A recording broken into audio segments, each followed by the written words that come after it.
여러분 안녕하세요, 모토란입니다. 자, 2023 제네시스 G90를 리뷰하고 있습니다. 자, 뭐 아시는 분들은 아시겠지만 저는 한번 차를 리뷰하고 나면 무슨 뭐 연식 변경됐어요, 뭐 페이스리프트 됐어요, 디자인 조금 바뀌었어요 라고 한다고 해가지고 리뷰를 다시 하지 않아요. 그거 뭐 야 똑같은 차 아니야? 야 그 껍데기만 바뀐 건데 뭐가 바뀌었다고? 엔진이 바뀌었어, 미션이 바뀌었어, 뭐 승차감이 바뀌었어, 운동 성능이 바뀌었어, 뭐가 바뀌었어?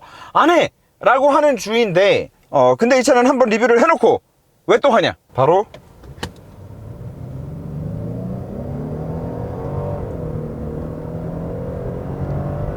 엔진이 바뀌었습니다. 마일드 하이브리드로. 그런데 그것도 그냥 마일드 하이브리드가 아니라 48V로 작동하는 전자식 터빈, 전자식 슈퍼차저가 처음으로 들어간 현대 엔진이에요. 자, 그래서 오늘 이 현대의 새로운 엔진, 우리가 지금까지는 만나본 적이 없었던 새로운 엔진이기 때문에 이 엔진이 정확하게 어떤 느낌인지, 그리고 그로 인해서 이 G90의 상품성이 좀 얼마나 뭐 바뀐 게 있는지, 네, 이런 것들을 말씀을 종합적으로 드려보도록 할 텐데, 그 전에 이 G90 정도급의 이제 플래그십 세단들이 갖추어야 하는 가장 첫 번째 덕목이 무엇이냐에 대해서 좀 말씀을 드리고 넘어가고 싶은데, 사람마다 개인적으로 생각하는 게 다 다를 수 있지만 저는 개인적으로 이 G90 S클래스 마찬가지고 A8 마찬가지고 이 플래그십 세단들이 갖춰야 되는 가장 첫 번째 덕목은 럭셔리라고 봅니다. 럭셔리해야 돼요. 정말 하나부터 열까지 디테일한 부분들 하나까지도 전부 다 럭셔리해야 돼요. 그렇기 때문에 지금 이 G90도 이 카페트가 얼마나 비싼 카페트인지 아세요? 이 세그먼트는 럭셔리가 최우선이기 때문에 저런 바닥에 깔려있는 매트 하나까지도 일반적으로 RM 모델들에 들어가는 카페트랑은 이 털 길이 자체가 달라요. 털 두께 자체도 다르고 가격도 많게는 10배까지 차이가 납니다. 그리고 자동차를 얘기함에 있어서 럭셔리다 라고 하면은 빼놓지 않고 나와야 되는 게 바로 승차감이에요. 더더욱이나 이 클래스의 차량들에서는 승차감이 너무나 중요하다고 말씀을 드릴 수 있는데, 자, 승차감에는 굉장히 다양한 요소가 있습니다. 그런데 여러분들께서 일반적으로 많이 말씀하시는 승차감은 차가 달리고 있을 때 지금도 계속해서 아래서 두둥 범프가 계속해서 올라오는데, 이 아래서부터 올라오는 충격을 실내로 얼마나 부드럽게 유입을 시키냐, 얼마나 상쇄시키냐, 얼마나 삭제시키냐를 가지고 승차감이 좋다 안 좋다를 우리가 많이들 얘기를 합니다. 그리고 사실 그런 차원에 있어서는 이미 이전에 작년에 리뷰했던 G90 리뷰에서 제가 충분히 많이 말씀을 드린 것 같지만서도 한 번 더 말씀을 드리면, 이 차가 가지고 있는 이 바닥에서 올라오는 범프들을 상쇄시키는 능력은 S클래스 이상이다, 노멀 S클래스 그 이상이다. 이 액티브바디 컨트롤처럼 벤츠에서 진짜 외계인 고문해가지고 만든 그런 새로운 서스펜션이 들어가 있는 모델이 아니고서는 그냥 동일하게 에어 서스펜션에 일반 그 쇠떼기로 만들어진 스테빌라이저 꼽혀있는 기본 모델들끼리만 비교해가지고 생각을 해본다면, 얘는 이미 지금 그 급에서 지금 이런 두둥 타닥 이런 모션들에서 만들어주는 승차감은 이미 S클래스를 넘어섰다. 믿기지 않는다고 뭐 말이 되냐고, 너 현대에서 돈 받았냐고, 꺼지고 제발 타보란 말이야. 지금도 이게 큰 범프는 큰 범프대로, 그리고 자잘한 따닥따닥 좀 치고 들어올 수 있는 요철은 또 요철대로, 이 두 가지를 이렇게 동시에 잡아내는 게 정말 어려운 일인데 얘는 한다. 다른 플래그십 세단들과 마찬가지로 한다. 근데 그 중에서도 얘의 그 능력치는 이건 탑급이라고 볼 수 있다. 이렇게 말씀을 드렸었고, 그 얘기는 지금도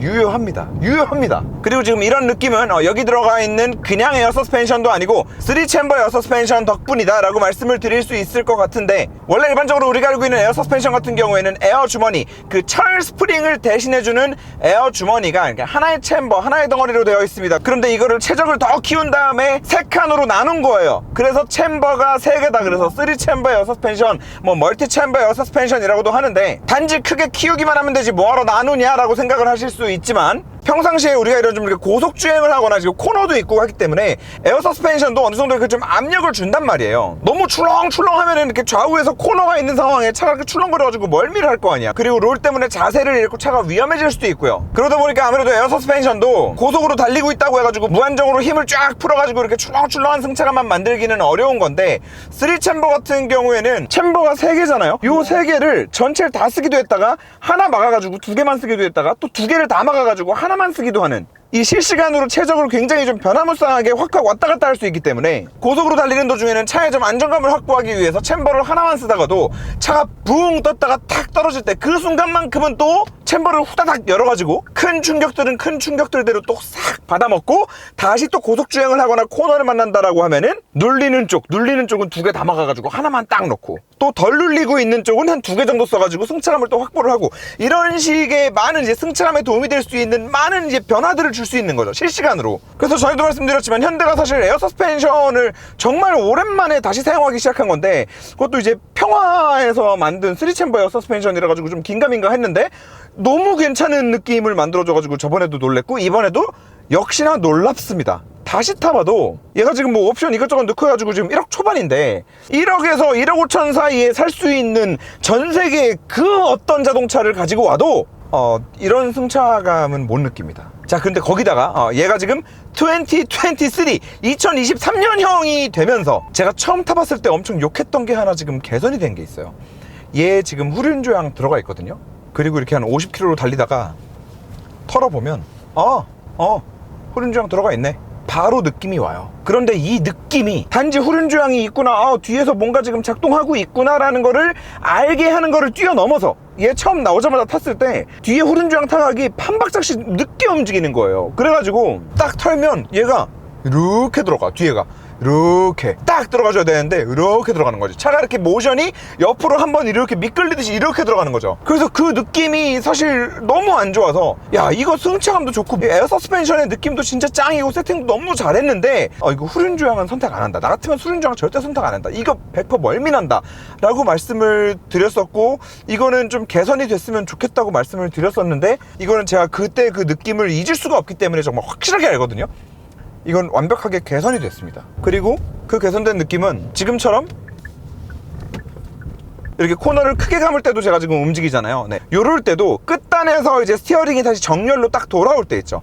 돌아올 때 요 전 버전은 뭔가 이상하게 좀 이렇게 좀 이렇게 개운하지 않은 느낌이었거든요. 꼭 이렇게 막 좌우로 막 이걸 막 이렇게 실시간으로 미친 듯이 이렇게 비틀어 보지 않아도 요 전 버전은 그냥 큰 코너 하나만 이렇게 딱 감고 나서 마지막 스티어링이 다시 이렇게 정렬로 돌아오기만 해도 예민하게 느끼면 그걸 이상하다라고 느낄 수 있고, 뒷자리에 타는 사람은 아무래도 그 뒷바퀴가 조향하는 거기 때문에 그걸 더 크게 느끼다 보면은 알게 모르게 좀 승차감이 안 좋다라고 느끼거나 이게 멀미를 유발할 수 있는 요소라고 말씀드릴 수 있는데, 일단 지금은 이렇게 저속에서 막 흔들어 제껴봐도 이제는 진짜 정말 이게 그냥 뱀처럼 움직인다라는 느낌을 만들어주지, 뒤에가 한 박자 늦게 따라와가지고 불쾌하고 내가 움직이는 거랑은 다르게, 내가 스티어링에 모션을 주는 거랑은 다르게 내가 인풋이 다 끝난 상황에서 스티어링을 다 꺾고 났는데도 뒤에가 반박자 늦게 따라오기 때문에 내가 미처 예상하지 못했던 그런 모션들이 나오면서 불쾌했던 그런 것들은 지금 전혀 없어졌어요. 그리고 고속에서도 마찬가지예요. 고속에서도 그냥 딱 치고 들어가면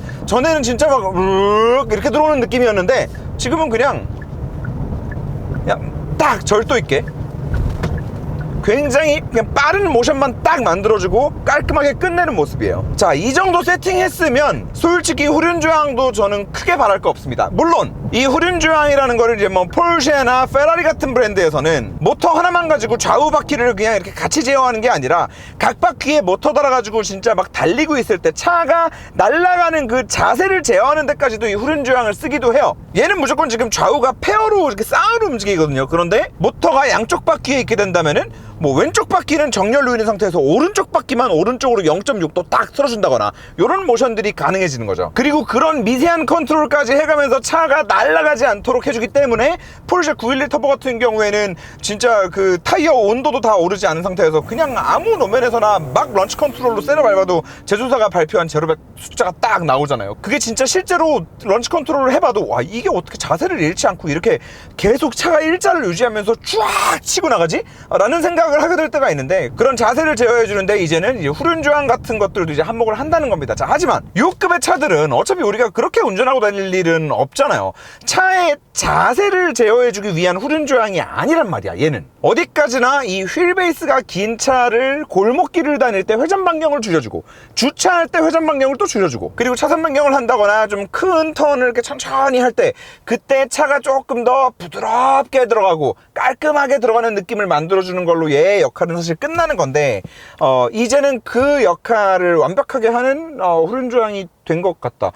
딱 1년 정도 만에 타보는 것 같은데 그 사이에 어쨌든 개선이 됐네요. 자, 그래서 이 바닥에서부터 올라오는 승차감이 이 하체의 움직임으로 인해서 우리가 느끼는 이 승차감은 사실 요 전 모델보다 더 완벽해졌다. 자, 그런데 이 차는 거기서 끝나는 게 아니고 초반에도 말씀드렸던 그 전자식 슈퍼차저가 들어간 엔진까지 추가가 됐습니다. 자, 그런데 이 전자식 슈퍼차저가 추가된 거랑 또 지금 승차감이랑 무슨 상관이야? 뭐 승차감이 제일 중요하다며 뭐 이렇게 말씀하실 수 있는데 이 파워트레인과 승차감은 굉장히 밀접한 관련이 있습니다. 자, 우리가 쉽게 생각을 해보자고요. 이 아래에서 올라오는 범프들을 서스펜션이 잘 받아내준다. 이것 때문에 승차감이 좋다고 느끼는 이유는 머리가 어떻게 움직이기 때문이죠. 우리의 머리가 어떤 범프를 지났을 때 이만큼 위아래로 움직일 게 승차감이 좋은 차를 타면 요만큼만 움직여도 되기 때문이겠죠. 혹은 똑같은 높이를 왔다 갔다 한다 하더라도 좀 더 부드럽게 왔다 갔다 할 수 있기 때문에, 그렇기 때문에 우리가 아래에서 들어오는 충격들을 부드럽게 걸러주면 승차감이 좋다라고 말을 하는 건데, 자, 그런 관점에서 머리가 위아래로 움직이는 게 아니라 앞뒤로 움직이는 경우를 한번 생각을 해보자고요. 예기치 못하게 갑자기 브레이크를 훅 밟았을 때 머리는 앞으로 쏠립니다. 예기치 못하게 출력이 갑자기 확 튀면 우리는 머리가 뒤로 훅 제껴지게 되죠. 그리고 그런 맥락에서 테슬라 모델 Y를 한번 생각을 해보자고요. 모델 Y 위아래로 앞뒤로 위아래로 앞뒤로 그냥 그 차가 승차감이 좋다는 얘기가 나올 수가 있냐고, 뭐 그런 건데, 자, 이 G90으로 돌아와서 이 G90에 들어가 있던 원래 그 3.5 그냥 터보 엔진 있잖아요. 그 엔진은, 그리고 거기 들어가 있던 미션은 정말 큰 문제가 하나 있습니다. 얘가 저 RPM에서 힘이 없어요. 얘는 럭셔리카잖아요. 그리고 승차감이 중요하단 말이에요. 자, 그러면 이 차를 어떻게 운전해야 될까요? 그리고 꼭 어떻게 운전하고 싶지 않는다 하더라도 이 차를 타면 그냥 고급스럽게 천천히 부드럽게 운전하고 싶어져요. 그냥 사람이 그렇게 돼요. 그런데 기존 G90에 들어가 있던 이 MHEV가 빠져있던 그냥 터보 엔진 같은 경우에는 저 RPM에서 힘이 너무 안 나오니까 부드러운 운전이 오히려 힘들었던 거예요. 왜냐? 부드러운 운전한다고 해가지고 천천히 가자는 게 아니잖아요. 지금 슬쩍 밟았을 때 그냥 부드럽게 토크를 쭉 이제 어느 정도 속도가 나도록 밀어줘야 되는데, 과속하는 것까지를 얘기하는 건 아니고 그냥 70, 80, 100까지는 그냥 이렇게 답답함 없이 이렇게 쭉 밀어줘야 되는데 그것 자체가 힘들었단 말이야. 그리고 또 차는 안 나가니까 사람이 답답하지. 답답해가지고 악셀을 더 밟으면 그때 가서 미션이 킥다운을 하는데 단수를 내려버리는데, 그 단수를 내리는 것도 변속이 빠르면 차가 꿀렁거릴 일이 없어요. 사실 그냥 왕 달리던 도중에 왕 하고 바로 올리면 왕 이렇게 바로 올라가 버리면은 사람이 앞으로 꿀렁거릴 거 없이 그냥 가속만 느끼면 될 일인데, 그렇게 힘이 없어가지고 악셀을 밟았을 때 변속을 하는데 또 이 변속이 느리잖아. 변속이 느려요. 그럼 가다가 악셀을 좀 깊게 밟아주고 변속이 되면은 그 변속되는 타이밍에 한번 동력이 딱 떨어지면서 욱 앞으로 한번 쏠렸다가 그 다음 RPM이 쭉 올라가면 다시 뒤로. 그러니까 지금은 제가 과장해가지고 이렇게 모션을 한 건데, 무엇보다 럭셔리해야 되는 자동차에서는 사실 나와서는 안 되는 모션들이 이제 나온다는 거죠. 저 RPM에서는 저 RPM에서대로 힘이 없어가지고 답답함을 느끼고, 답답해가지고 악셀을 더 밟아야 되는데 더 밟는 행위 자체도 사실 럭셔리가 아니야. 근데 그러고 나서 또 결국에 더 밟아가지고 변속이 된다면은 변속은 변속대로 느려가지고 앞으로 한번 또 꿀렁했다가 가속이 되는, 그리고 결국에 그 모든 것들은 머리를 앞뒤로 흔드는 요소들이기 때문에 뭐 운전하고 있는 사람이야 이게 뭐야 어때서? 뭐라고 얘기할 수 있을지 몰라도 옆에 타 있는 사람들은 그 미세한 하나하나가 몸에 계속 데미지로 쌓여서 장시간 차에 타가지고 장거리를 이동한 다음에도 몸이 편하다 아니면은 피곤하다 이게 갈릴 수 있는 거고, 멀미를 한다 안 한다가 갈릴 수 있는 거고. 그리고 비슷한 관점에서 전기차를 타게 되면 테슬라처럼 회생제동을 무지성으로 딱 강제하는 차량들 말고 그 외에 일반적으로 이제 독일 프리미엄 전기차들을 타게 되면 사람들이 유난히 승차감이 더 좋다고 느낄 수밖에 없는 게, 그리고 뭐 꼭 그 독일 프리미엄까지 안 간다 하더라도 뭐 하다못해 코나 EV만 하더라도 내연기관 차만 타던 사람들한테 코나 EV를 가지고 그냥 이런 범프 없는 길들을 쭉 운전해주면 승차감이 좋다고 하거든요. 그게 다 결국에는 이 파워트레인에서의 이런 이질감이나 예기치 못한 그런 튀는 부분들, 제동이나 가속 둘 다 이런 것들이 없어지기 때문에 그런 거거든요. 자, 그리고 그런 관점에서 이 차에 전자식 터빈을 사용했다라는 거는 이제는 더 이상 저 RPM에서 힘이 부족해가지고 막 악셀을 더 밟게 되는 그런 일 자체가 많이 없어질 거라는 얘기와도 같은 얘기이기 때문에, 그렇기 때문에 이 차에서는 굉장히 중요하다는 겁니다. 그리고 이거는 생각보다 굉장히 온몸으로 즉각적으로 느껴지는 부분이기도 한데요. 자, RPM을 좀 주목해보세요. RPM. 자, 출발합니다. 지금 이제 1000rpm이에요. 조금 밟아볼까요?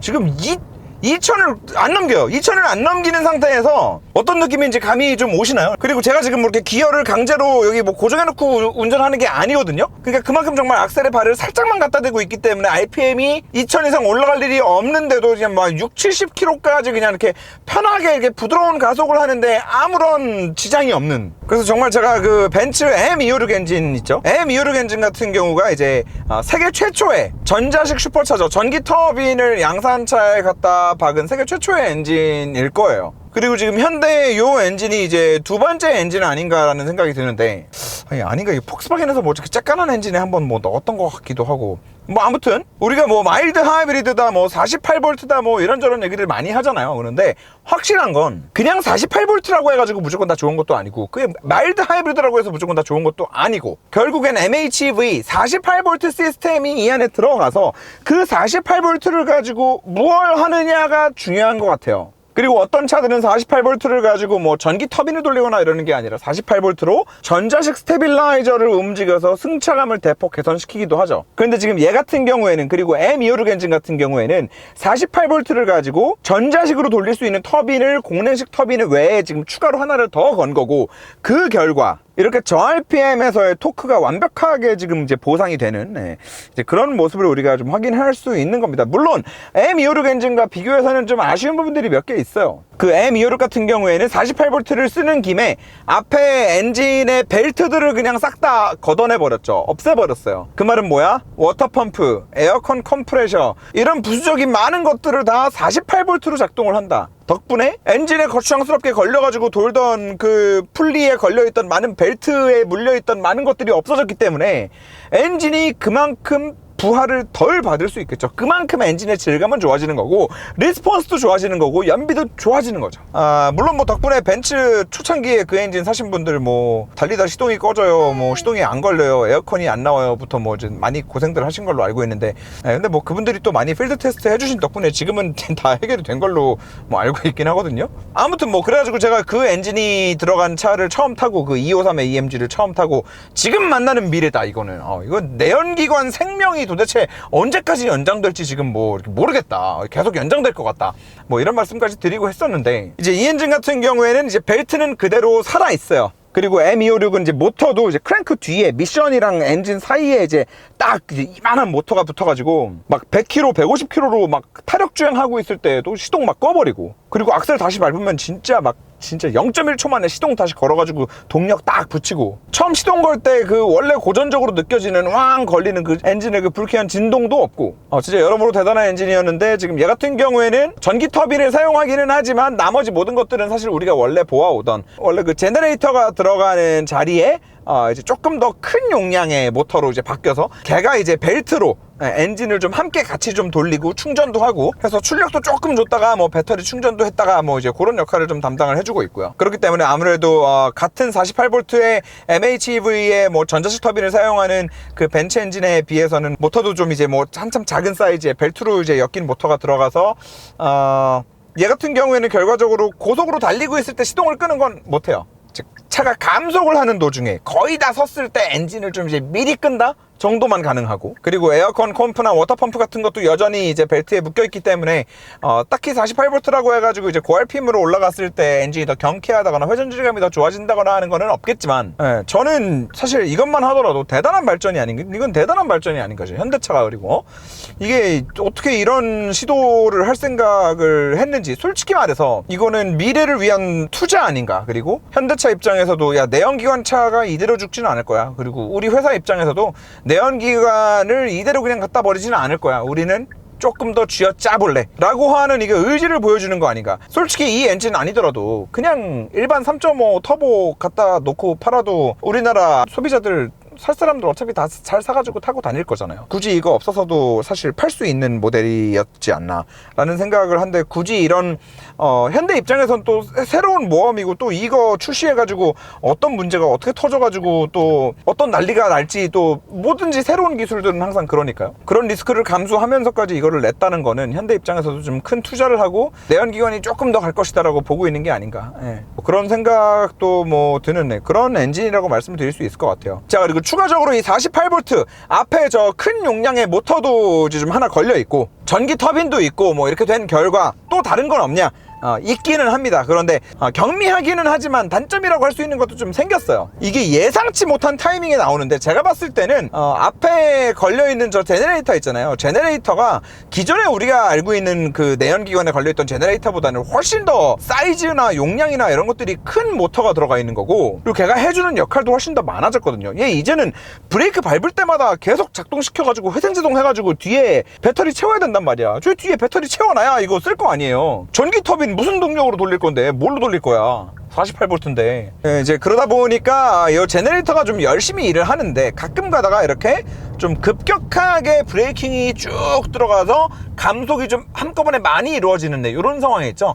이런 상황에 저 모터 때문인 것 같아요. 확실하진 않지만 좀 이렇게 한 번씩 타당 치는 그런 느낌이 있어요. 미션 느낌은 아니고 분명히 이거는 모터 쪽에서 나는 이질감 아닌가 싶은데, 아무래도 뭐 출력도 주다가 충전도 하다가 얘 한 놈이 이제 두 가지를 다 해야 되다 보니까 그 두 사이를 이렇게 왔다 갔다 하다가 생기는 이질감이 아닌가라는 생각이 들고요.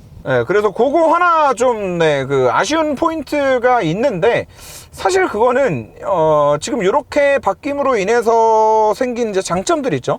장점들과 비교를 한다고 했을 때 충분히 그냥 감수하고 이해하고 이제 감싸 안아주고 갈 수 있는 영역 아닌가라는 생각이 듭니다. 근데 그러고 보니까 이게 전자식 브레이크로 바뀌었잖아요. 전자식 브레이크로 바뀌게 되면 여러분들도 아시겠지만, 특히나 현대차는 이제 전기차들을 타도 마찬가지고 하이브리드 차들, PHEV 차들 전부 다 이 전자식 브레이크만 들어갔다 하면은 이제 그 저속에서의 담력이 완전 이렇게 낭창낭창 해가지고 굉장히 브레이크 조절하기에 좀 이제 안 좋은 느낌을 만들어 주는데, 너무 예민해져가지고 생각해보니까 얘는 그런 느낌이 없네. 모터가 저 벨트 쪽에 묶여 있어가지고 얘는 전자식 브레이크가 아닌가? 그것까지 확인을 못했네요. 근데 생각해보니까 얘는 그런 안 좋은 이질감이 없었어요. 제가 뭐 아이오닉 5 타거나 그냥 현대기아 하이브리드 타면 항상 욕하는 그 브레이크 완전 낭창낭창한 거 있거든요. 저 앞에 그게 또 부드러운 운전하는데 되게 방해된단 말이에요. 럭셔리에 방해가 되는 요소인데 얘 타고 브레이크 그걸 못 느꼈네, 생각해보니까.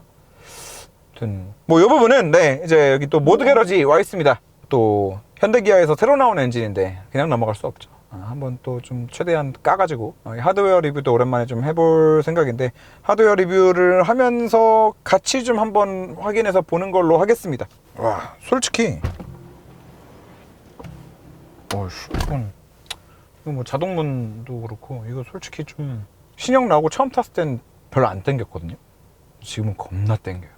그 맨날 벤츠 BM 포르쉐 보다가 이거 보면은 너무 싸게 느껴져. 가성비는 좋은 것 같아요. 자, 아무튼 2023년형 G90 시승을 일주일 정도 해보고 이제 이렇게 촬영을 했는데, 진짜 S나 7 비교하면은 정말 가격까지 또 놓고 비교한다면은 정말 경쟁력이 있는, 매력이 있는 차가 분명하거든요. 그런데 해외에 나가보잖아요. 그러면은 없어요. G90 없어요. 그래서 도대체 뭐가 문제인가 생각을 해보면, 아까도 말씀드렸지만 럭셔리는 진짜 하나부터 열까지 이 모든 디테일을 다 챙겨야 되거든요. 근데 이제 그런 면에서 아직은 현대가 좀 부족한 게 있지 않나. 뭐 특히나 뭐 자주 말씀드리는 이제 버튼들 있죠. 이 버튼 언제까지 이렇게 우글우글하게 만들 건데, 이거. 요런 버튼에서 딱 햇빛 비쳤는데 여기 우글우글해가지고 다 찌글찌글거리는 거 있으면 이런 거가 사실 이거 보이기 시작하면 그때부터는 이것만 보이거든. 이것 때문에 그냥 싸구려 같아 보이거든, 차가. 그리고 G90 정도 되면 이 스티어링 휠에 모터 들어가 있잖아요. 차선 넘으려고 그럴 때 이렇게 진동 들어오는 거, 이런 거 또 신경 써야죠. 너무 싸구려 같아요. 제 뻥안 치고 20년 전 무슨 그 옴니아 PDA 폰에서 울리는 진동 느낌이야, 진짜로. 이거 어디 이 모터 진짜 이거 나사 풀린 거 아닌가 싶을 정도로 너무 싸구려 같은 진동이고, 여기 핸들의 버튼도 이게 뭐 이 효자폰도 아니고 이거. 이런 것들 조금 더 이제 개선해가지고 신경 써 나가다 보면은 저는 진짜 이거는 그냥 차의 본연의 그런 승차감이나 이런 엔진의 파워트레인의 느낌이나 이런 것들 보았을 때 싸워볼 만하다고 봅니다, 진짜로. 특히나 승차감은. 아무튼 오늘 여기까지 말씀드리는 것으로 하고, 이치프님하고 하체 리뷰 또 재미있게 해서 영상 올리도록 하겠습니다. 그 영상도 재미있게 봐주시고요.